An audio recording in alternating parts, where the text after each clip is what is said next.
빌립보서 세 번째 시간인데 제목을 고난으로 잡았습니다. 원래 이제 시리즈를 하다 보면 절기와 상관없이 본문이 연결되는데 오늘은 고난을 잡았어요. 그래서 제가 추수감사주일이니까 감사로 해야 되나? 왜냐하면 본문의 내용은 궁극적으로 감사이거든요.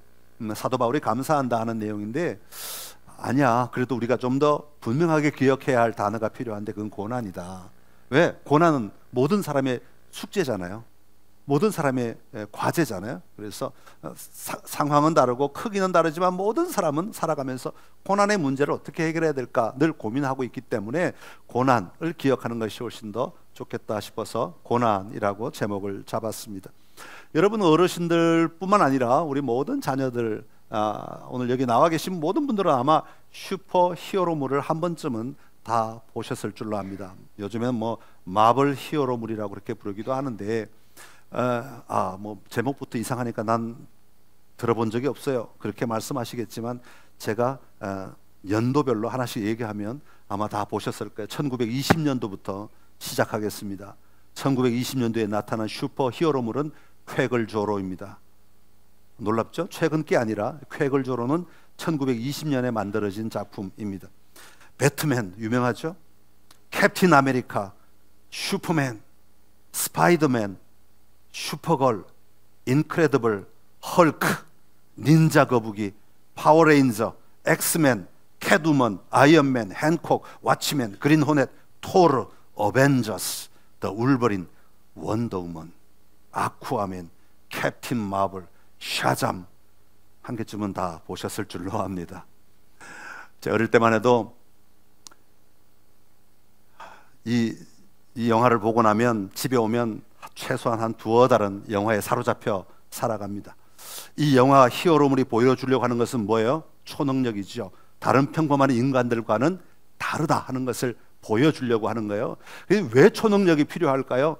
그 사회가, 다시 말하면 공권력이 그 사회를 지배하지 못하니까, 악이 자꾸 늘어나고 범죄가 자꾸 늘어나고 나쁜 일들이 자꾸 일어나니까 이 공권력이 그걸 해결해 줘야 되는데 공권력이 같이 타협을 하거나 아니면 무능력한 모습을 자꾸 보여주니까 안 되겠다, 이 슈퍼 히어로가 나타나야 되겠다 해서 나타나서 만들어진 게 이런 영화물들입니다.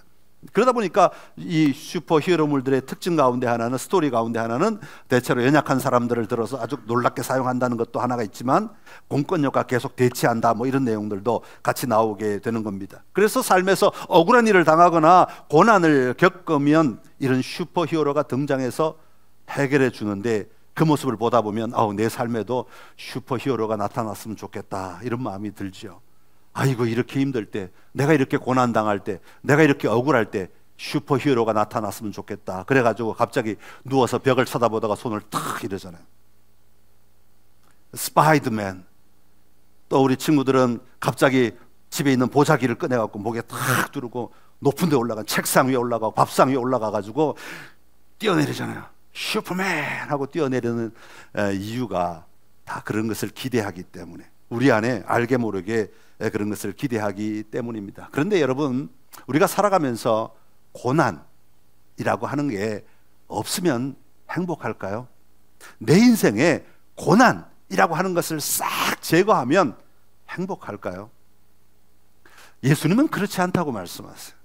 고난도 우리의 삶의 자리에 한 일부분이다 라고 말씀하세요. 요한복음 16장 33절에 보면 이렇게 말합니다. 한번 읽어볼까요? 시작. 이것을 너희에게 이르는 것은 너희로 내 안에서 평안을 누리게 하려 함이라. 세상에서는 너희가 환난을 당하나 내가 세상을 이기었노라. 아멘. 우리가 예수님을 믿으면 평안을 누리게 됩니다. 예수님의 샬롬, 하나님의 평강이 우리에게 임하게 됩니다. 근원적으로 우리의 삶에는 평안이 임하게 됩니다. 그러나 그럼에도 불구하고 환난을 당하나, 너희가 환난을 당하나, 이 말은 무슨 뜻이에요? 우리의 삶의 자리에 환난이 있을 수 있다는 거예요. 고난이 있을 수 있다는 겁니다. 얼마든지 우리의 삶에는, 인간이 살아가는 삶의 현장에는 이런 충돌이 일어난다는 거예요. 고난이 일어나요. 우리 학교 다니는 친구들도 학교에서 얼마나 고난이 심해요. 그죠? 환난이 있죠? 환난이라는 단어를 쓰나요? 어려운 일들 당하잖아요. 우리 어른들은 뭐 더할 나위 없죠. 삶의 자리에서 고난이 있고 환난이 있고 어려움이 있습니다. 그러나 예수님을 믿는 자들은 이 환난을 어떻게 볼 것인가 하는 거예요. 이 고난의 문제를 어떻게 다룰 것인가 하는 것입니다. 예수님은 뭐라고 말씀하십니까? 담대하라, 그렇게 말씀하십니다. 고난이 닥치면 너희가 마음을 다잡고 담대한 마음으로 이 생각들을 바꿔야 된다라고 말해요. 왜냐하면 내가 세상을 이겼노라. 예수님이 이겨놓은 세상이기 때문이다. 다시 말하면 우리가 걸어가는 삶의 방향은 궁극적으로 승리를 향해 가는 것인데, 이 승리를 향해 가는 과정 속에 있는 환난을 우리가 잘 다루면 이 승리가 더 가까워지거나 아니면 더 크게 누릴 수 있지만, 이 고난을 잘 다루지 못하면 우리 또한 이 승리의 삶을 볼 수 없고 누릴 수 없는 삶이 될 수도 있다라는 것을 보여주고 있습니다. 예수님이 이 땅에 오심으로 말미암아, 십자가 지심으로 말미암아 우리에게 주신 승리, 그 승리를 우리가 분명히 붙들고 오늘 우리에게 다가오는 고난이나 환난이나 염려나 근심들을 주님 안에서 잘 이겨내는 은혜가 우리 모두에게 있기를 간절히 기원합니다. 사도 바울은 오늘 본문을 통해서 자신이 어떻게 이겨냈는가 하는 것을 먼저 소개합니다. 오늘 본문 배경은 12절부터 잠깐 소개하면 12절부터 14절까지는 이런 내용이에요. 사도 바울이 복음을 전하다가 감옥에 갇혔어요. 감옥을 지키는 군사들이 사도 바울이 감옥에 들어온 이유를 듣습니다. 왜 감옥에 들었어요? 그랬더니 사람들이 고발해갖고 사회를 어지럽게 한다고 고발해서 감옥에 들어왔다, 그렇게 말을 해주었어요. 그랬더니 또 병사들이 묻습니다. 아니 어떻게 했길래 이 사회를 어지럽게 하였느냐고, 사회를 혼란스럽게 하였느냐고. 그랬더니 내가 예수를 전했다고. 아니 예수를 전했는데 어떻게 사회가 혼란스러워지냐고, 우리한테도 한번 얘기를 좀 해주세요.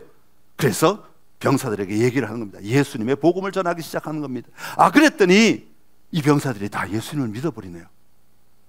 다시 말하면 많은 사람이 예수를 믿어버리는 거예요. 그랬더니 밖에 있던 이 교인들이 움츠리고 있다가 이제 사도 바울이 잡혀갔으니 큰일 났다, 우리도 잡혀가면 어떡하나 하고 염려하고 근심하다가 움츠리고 복음을 전하지 못하고 있다가 사도 바울이 전한 복음을 듣고 병사들이 회개했다는 소식을 듣고 이들이 담대하게 일어나 복음을 전하기 시작하더라는 거예요. 그러니까 사도 바울은 자신이 감옥에 갇혔다는 것 때문에, 이 고난 때문에 예수 그리스도의 복음이 끊어지고 막혀지고 내 삶의 자리에 모든 것이 끊어질 줄 알았지만 오히려 새로운 길이 열리더라는 거예요. 그 다음에 뒤에 나오는 배경은 뭐냐 하면 15절부터 이야기인데요. 15절부터는 무슨 내용이 나오냐 하면 사도 바울이 감옥에 갇히니까 교회 안에 두 가지 현상이 나타나는 거예요. 하나는 사도 바울이 잡혔으니 우리가 대신해서 그 복음을 전해야지 하고 선한 뜻으로 복음을 전하는 사람들이 있는가 하면, 그동안 사도 바울이라는 이름 밑에 눌려가지고 사도 바울만 매일 사람들이 사도 바울 하니까 나도 이렇게 똑같이 일하고 나도 똑같이 사역하고 나도 똑같이 섬기는데 왜 사람들은 사도 바울만 인정하는 거야 하고 시기가 일어났던 사람들이 있어요. 질투하던 사람들이 있었단 말이죠. 그 사람들이 이때다, 사도 바울이 감옥에 갇혔으니까 이제야 내 이름을 드러낼 때다 하고 열심히 나가서 사도 바울 못지않게 복음을 전하기 시작하는 거예요. 그러니까 이 교회 안에 두 가지 현상, 선한 뜻으로 복음을 전하거나 아니면 나쁜 의도로 복음을 전하거나, 궁극적으로 결과를 보니까 전해지는 건 예수 그리스도시더라라는 거예요. 그래서 사도 바울이 이렇게 말하는 거예요. 18절의 말씀입니다. 같이 읽습니다. 그러면 무엇이냐, 거칠애로 하나 참으로 하나 무슨 방도로 하든지 전파되는 그리스도니 이로써 나는 기뻐하고 또한 기뻐하리라. 아멘. 할렐루야. 사도 바울은 우리의 삶의 동기가 어떠하든지 우리가 복음이 전해지는 것을 보고 기뻐할 수 있는 삶의 자리, 그 자리에 설 수 있었다라는 거예요. 사도 바울이 이렇게 비범한 사람이 될 수 있었던 이유는 뭐냐 하면 21절에 보면 이렇게 말합니다. 우리 21절 같이 읽겠습니다. 이는 내게 사는 것이 그리스도니 죽는 것도 유익함이니라. 아멘. 사도 바울 안에는 예수 그리스도로 충만해 있었다는 거예요. 예수님이 나를 위하여 행하신 그 놀라운 일, 나를 향하여 베푸르신 그 놀라운 사랑이 너무 크고 가득 차 놀라워서 그것 때문에 자신은 모든 삶을 살아가고 있다는 거예요. 여러분 12절부터 21절까지 매 절마다 반복해서, 제가 좀 읽고 싶은데 시간이 없어서 반복되는 단어가 있어요. 뭐냐, 복음이라는 단어, 그리스도라는 단어, 예수님의 이름이 계속 매 절마다 등장하고 있습니다. 그러니까 생각하는 것이나 말하는 것이나 보고 분별하는 것이나 모든 것에 있어서 예수 그리스도가 기준이 되고 있는 삶을 사도 바울은 살았다라는 것을 소개하고 있는 겁니다. 그러면서 사도 바울은 27절에서 이렇게 시작합니다. 오직 너희는 그리스도의 복음에 합당하게 생활하라. 다시 말하면 예수님을 너희가 믿는다고 하면, 너희 안에 예수가 충만하면, 너희가 예수 그리스도로 말미암아 받은 은혜가 너무 크다고 인정하면 너희는 이제부터는 이런 삶을 살아라 라고 교회에게 알려주고 있는 겁니다. 다시 말하면 오늘 우리가 예수를 믿는 자라면, 오늘 내 안에 예수 그리스도가 분명히 자리하고 있다면, 나는 예수님이 하신 일이 바로 나를 위해 하신 일이고, 그 예수님이 하신 일로 말미암아 이 세상이 분명하게 바뀌어질 것을 믿는다면 너희는 이렇게 살아야 된다라는 거예요. 왜냐하면 그렇게 살아야 그 삶을 통해 하나님이 일하시기 때문입니다. 어떻게 살아야 되느냐? 첫 번째, 27절에 보면 한 마음을 가져라 그렇게 말합니다. 한번 따라합시다. 한 마음을 가져라. 27절의 말씀을 세 번역으로 한번 읽어보겠습니다. 다 같이 읽겠습니다. 시작. 여러분은 오로지 그리스도의 복음에 합당하게 생활하십시오. 그리하여 내가 가서 여러분을 만나든지 떠나 있든지 여러분이 한 정신으로 굳게 서서 한 마음으로 복음의 신앙을 위하여 함께 싸우며. 아멘. 내 안에 예수 그리스도로 충만한 사람들은 첫 번째로 어떤 태도를 가지고 살아야 되냐면 한 마음을 가지고 살아야 된다라는 겁니다. 여러분, 한 마음을 가져야 된다라는 말 속에는 무엇이 깔려 있냐면 우리는 공동체를 누려야 된다라는 것을 가지고 있는 거예요. 여러분, 예수 믿는다고 나 혼자 살아가는 사람들이 아니다라는 것을 분명히 말합니다. 예수님을 믿는 사람들은 서로 공동체 안에서 서로 협력하여 서로 도와주면서 서로 격려하면서 이 믿음이 자라도록 서로 자극하고 서로 세워가는 역할이 분명하게 있어야 한다는 것을 이야기하고 있는 겁니다. 여러분, 우리가 가진 신앙은 다른 종교와 다르게 돌을 닦는 종교가 아닙니다. 여기 와서 그냥 명상을 하듯이 내 마음의 모든 것들을 내려놓고 오늘 찬양을 통해서 돌을 닦는 그런 시간 아닙니다. 여러분, 우리는 돌을 닦는 종교 아니에요. 내가 스스로 나를 빚는다고 내가 세워지는 종교가 아니에요. 내 안에 분명히 계시는 예수 그리스도 말미암아 우리는 살아가는 사람들입니다. 그렇기 때문에 우리 모두가, 여러분 각자가 예수 그리스도를 분명히 믿는다면, 예수 그리스도를 분명히 고백한다면 우리는 서로 한 마음이 되어야 된다는, 이것은 굉장히 중요한 그리스도인의 삶의 원리라고 말씀하고 있습니다. 공동체를 통하여 서로의 연약함을 발견하고 수정해 나가면서 사는 것입니다. 교회 와서 여러분의 약점들이 드러난다고 부끄러워할 이유가 하나도 없습니다. 여러분의 부족함이 드러난다고 부끄러워할 이유가 하나도 없습니다. 왜냐하면 이 공동체를 통하여 우리는 서로 세워가야 하는 존재이기 때문에 그렇습니다. 빚어져야 되는 존재이기 때문에 그렇습니다. 그래서 목장에서 여러분의 어려운 일들을 나눈다고, 여러분의 연약함을 나눈다고 부끄러워할 이유가 하나도 없습니다. 우린 다 연약한 존재예요. 우린 다 부족한 존재. 우리는 다 나약한 존재들이에요. 서로 말하는 것이 다를 뿐이지, 강조하는 것이 다를 뿐이지 모두 다 연약함 가운데 있어요. 그런데 우리는 성도들로서 어떻게 하면 이것을 서로 도와주어 격려하여서 힘을 모아 온전케 될까를 꿈꾸며 살아가는 자들이 되어야 하는 것입니다. 그런데 교회가 한 마음으로 복음의 신앙을 위하여 함께 싸우지 않으면 어떤 일들이 일어났느냐 하면 나만이라는 생각이 들게 됩니다. 나만 생각하는 신앙이 되어버리게 된다라는 말입니다. 성도 각자가 고통이나 결핍, 어떤 어려움에 직면했을 때 나 자신을 보호하는 것이 최선이라고 생각하고 다른 사람에게 자꾸 뭔가를 요구하는 거예요. 나를 위해 이거 해달라고, 나를 위해 저거 해달라고, 나를 위해 이렇게 해달라고. 왜 저 사람들은, 왜 우리 교회는 사랑이 없어? 왜 우리 교회는 서로 돕지 않아? 왜 우리 교회는 서로 돌아보지 않아? 중심이 오직 나예요. 나밖에 없어요. 내가 도와주는 건 생각하지 않아요. 나만 생각하고 왜 다른 사람이 나에게 해주지 않느냐고, 왜 다른 사람이 나를 위해 일하지 않느냐고 그렇게 얘기하는 거예요. 이건 예수 그리스도가 그 사람의 자리의 중심에 들어있지 못하게 되면 이런 일들이 일어나게 된다는 겁니다. 그러다 보면 자꾸 힘든 일은 싫어해요. 고통을 회피하게 돼요. 어려운 자리에 들어가지 않으려고 해요. 그러니까 일하는 것도 싫어요. 교회에서 일하는 것 싫어요. 누가 이렇게 좀 힘든 자리에 초대하면 아이고 나 귀찮아요. 안 해요. 이런 태도는 결국은 나도 못 누릴 뿐 아니라 다른 사람도 못 누리게 하는 자리에 나아가게 된다는 거예요. 이게 제 말이 아니라 사도 바울이 지금 가르치고 있는 거예요. 한 마음을 가져라. 그래야 너희가 영적으로 신앙 안에서 세워질 수 있다라고 말하는 겁니다. 여러분, 교회는 같은 방향으로 걸어가고 있는 사람들의 모임입니다. 예수 그리스도의 복음이 확장되어야 한다는 분명한 생각을 가지고 걸어가야 합니다. 그리고 어떻게 해야 이 복음이 확장될까를 늘 생각하며 섬기며 사는 자가 되어야 하는 것이죠. 바라기는 우리 선창교회가 그런 교회가 될 수 있기를 간절히 기원합니다. 여러분 안에 한 마음을 가져라는 이 사도 바울의 명령이 여러분 자리하기를 간절히 기원합니다. 내가 희생하고 내가 수고하고 내가 헌신함으로 말미암아 다른 사람이 예수 그리스도의 삶을 더 깊이 누릴 수 있다면 우리 기꺼이 헌신할 수 있다는 그 삶을 살아가야 합니다. 두 번째, 사도 바울은 자신감을 가져라 그렇게 말합니다. 한번 따라합시다. 자신감을 가져라. 28절의 말씀을 세 번역으로 한번 읽어보겠습니다. 또한 어떤 일에서도 대적하는 자들을 두려워하지 않는다는 소식이 나에게 들려오기를 바랍니다. 이것이 그들에게는 멸망의 징조이고 여러분에게는 구원의 징조입니다. 이것은 하나님께서 하시는 일입니다. 아멘. 두려워하지 않는다는 소식이 들려오기를 원한다. 그래요. 여러분, 두려워하지 않는다라는 소식이 들려온다는 얘기는 지금 뭐 하고 있다는 뜻이에요? 두려워하고 있다는 뜻이죠. 여러분, 성경에 보면요, 두려워한다는 말이 얼마나 많이 나오는지 몰라요. 여러분, 두려워한다는 것을 두려워하지 마십시오. 성경에 유명한 사람들이 다 두려움에 휩싸여서, 모세 두려워서 광야로 도망간 사람이에요. 두려워서 광야에서 40년이나 숨어 살던 사람이에요. 네? 얼마나 두려웠으면 40년을 숨어서 살았겠어요. 여호수아 두려움에 벌벌 떨던 사람이에요. 오죽하면 하나님이 두려워하지 말라 그래요. 친히 나타나셔서 두려워하지 말라.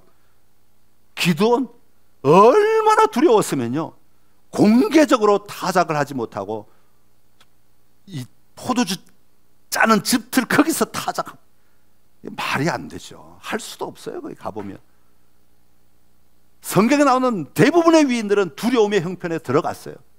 엘리야도 그렇고. 그러나 그들이 두려움의 자리에 있지만 그 두려움 속에 함몰되지 않도록 하나님은 요청하시는 거예요. 두려움에 머물러 있지 말라고 하나님은 끄집어내 주신다 그 말이에요. 두려움 속에 갇혀 있지 말라고 하나님이 부르셨다는 거예요. 그 말은 무슨 말이에요? 자신감을 가지라는 거예요. 두려운 상황 맞아. 그러나 너는 하나님의 사람, 예수 그리스도로 말미암아 구원을 받은 사람. 그러니 이제 너의 삶은 누가 책임져요? 하나님이 책임지셔. 그러니 두려워하지 말라, 자신감을 가지라 라고 말씀하고 있는 것입니다. 여러분, 우리가 두려움 때문에 어떤 결정을 내리게 되면 그 결정이 바르게 되나요? 언제나 삐뚤어져요. 두려움이 이유가 되어서, 두려움이 근원이 되어서 어떤 결정을 내리게 되면 항상 문제는 틀어지게 되어 있어요. 그래서 내린 결정은 다 세상적 태도를 가지게 만들어가요.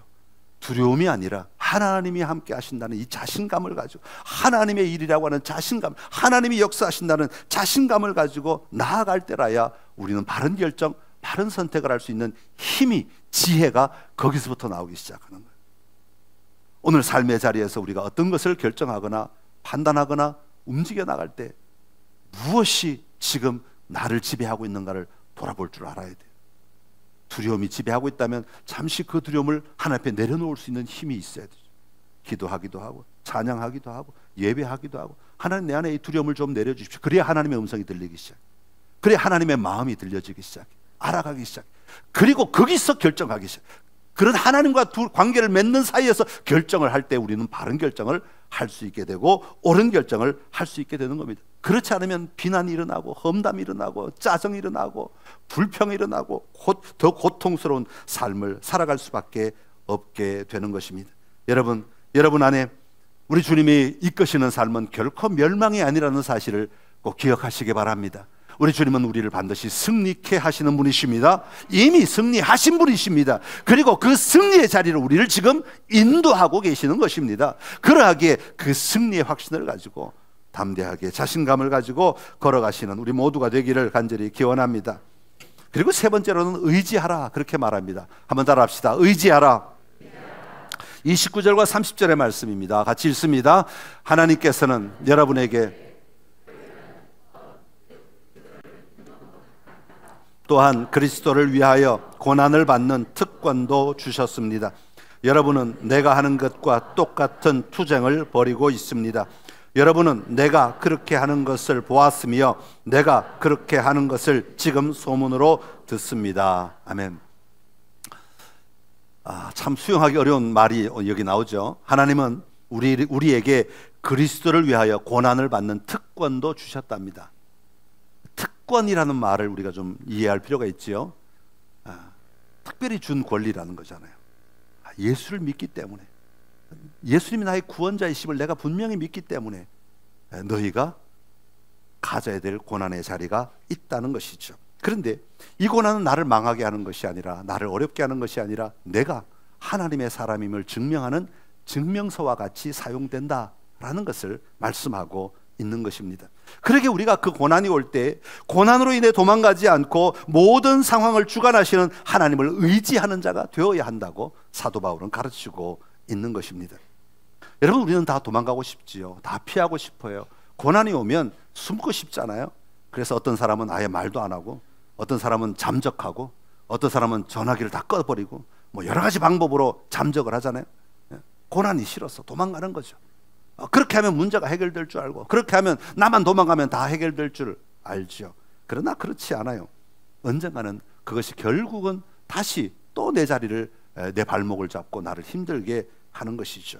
오히려 복음적인 방식으로 예수 그리스도 안에서 큰 그림을 보면서 하나님을 의지하며 나아가는 삶이 오히려 더 큰 기쁨을 우리에게 가져다 준다는 것을 오늘 사도 바울은 우리에게 분명히 말하고 있습니다. 사랑하는 성도 여러분, 우리 삶의 고난은 분명히 있습니다. 그럴 때 도망가지 않고 내 인생을 주관하시는 하나님을 의지하는 자 되어야 합니다. 나를 구원하신 예수 그리스도를 의지할 줄 아는 자 되어야 합니다. 오늘도 내 안에 임하셔서 나에게 말씀하시는 성령 하나님을 의지할 줄 아는 자 되어야 하는 것입니다.